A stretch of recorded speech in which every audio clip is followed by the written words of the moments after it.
રાણપુર જિલ્લો બોટાદ ખાદી ગ્રામ ઉદ્યોગ ઉની ખાદી કેન્દ્રની મુલાકાત માનનીય આદિજાતિ વિકાસ ખાદી કુટીર અને ગ્રામ ઉદ્યોગ મંત્રી શ્રી નરેશભાઈ પટેલ સાહેબની મુલાકાત આજ રોજ મુનિશ્રી સંત બાલજી પ્રેરિત ખાદી ગ્રામ ઉદ્યોગમાં ઉની વણાટ કાંતણ તથા ઉની હોજરી સિલાઈ કેન્દ્રની મુલાકાત ખાદી કુટીર અને ગ્રામ ઉદ્યોગનો વિસ્તારથી કેમ્પ્સમાં કામ કરતા બહેનોની કામગીરી મંત્રી શ્રી નરેશભાઈ પટેલે રૂબરૂ મુલાકાત દ્વારા બહેનોને પ્રોત્સાહિત કરવામાં આવ્યા।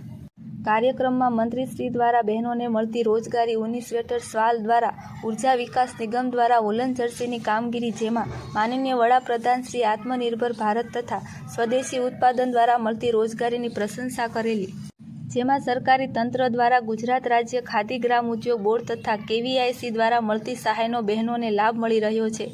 રાણપુર મામલતદાર શ્રી ગોહિલ સાહેબ તથા જિલ્લા ઉદ્યોગ કેન્દ્ર બોટાદના અધિકારીગણ ઉપસ્થિત રહેલા છે। રાણપુર ભાજપ સંગઠનના પ્રતિનિધિ શ્રી મનસુખભાઈ મેર, શહેર પ્રમુખ બોટાદ જિલ્લા આરોગ્ય સમિતિના ચેરમેન શ્રી કેશુભાઈ પંચાળા, અન્ય સંગઠનના પ્રતિનિધિશ્રીઓએ પ્રેસ મીડિયા દ્વારા સંસ્થાની કેમ્પ્સમાં ચાલી રહેલી પ્રવૃત્તિથી પ્રભાવિત સર્વે મહાનુભાવોના સંસ્થાના પ્રમુખ શ્રી ગોવિંદ સંઘ ડાભી દ્વારા અભિવાદન કરવામાં આવેલું તથા માનનીય મંત્રીશ્રીનો આભાર વ્યક્ત કરવામાં આવ્યો। રિપોર્ટર હનીફભાઈ જાંગડ, રાણપુર।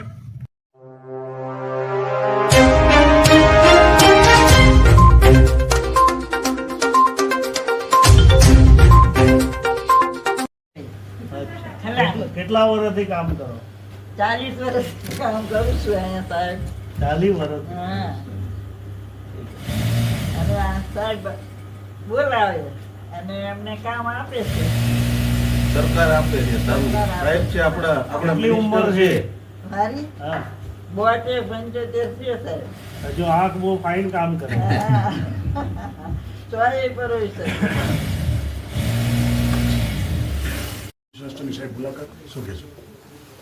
ખાસ કરીને મારા શીર્ષ નેતૃત્વએ મંત્રીમંડળમાં કેબિનેટ મંત્રી તરીકેની જવાબદારી આપ્યા પછી એમાં પણ ખાસ કરીને આદિજાતિ વિકાસ સિવાય જે કુટીર ઉદ્યોગ, ખાદી ઉદ્યોગ અને ગ્રામીણ ઉદ્યોગ, આ જે મારું ડિપાર્ટમેન્ટ છે એ ડિપાર્ટમેન્ટ પણ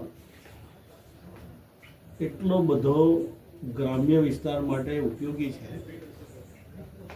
અને આજે જ્યારે હું પહેલી વખત બોટાદ જિલ્લાના ભાલ નળ કાંઠા ખાદી ગ્રામ ઉદ્યોગ નાણપુર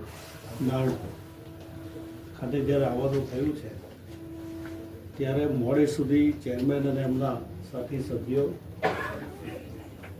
અહીંયાના આગેવાનો, અધિકારીઓએ મોડે સુધી મારી રાહ જોઈ અને તેમ છતાં આ સંસ્થાને મેં પૂરેપૂરી મુલાકાત લીધી છે। કામ કરતી બહેનો સાથે પણ મારે મળવાનું થયું।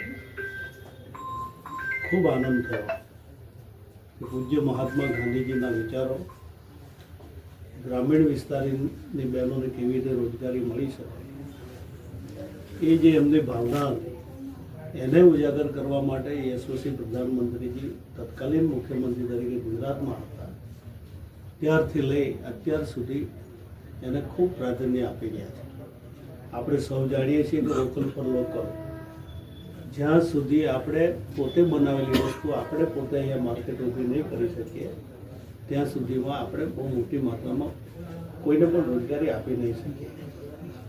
મને આનંદ છે આ સંસ્થા દિવસે દિવસે સમયને ધ્યાનમાં રાખીને આગળ વધવાના પ્રયત્ન કરે છે।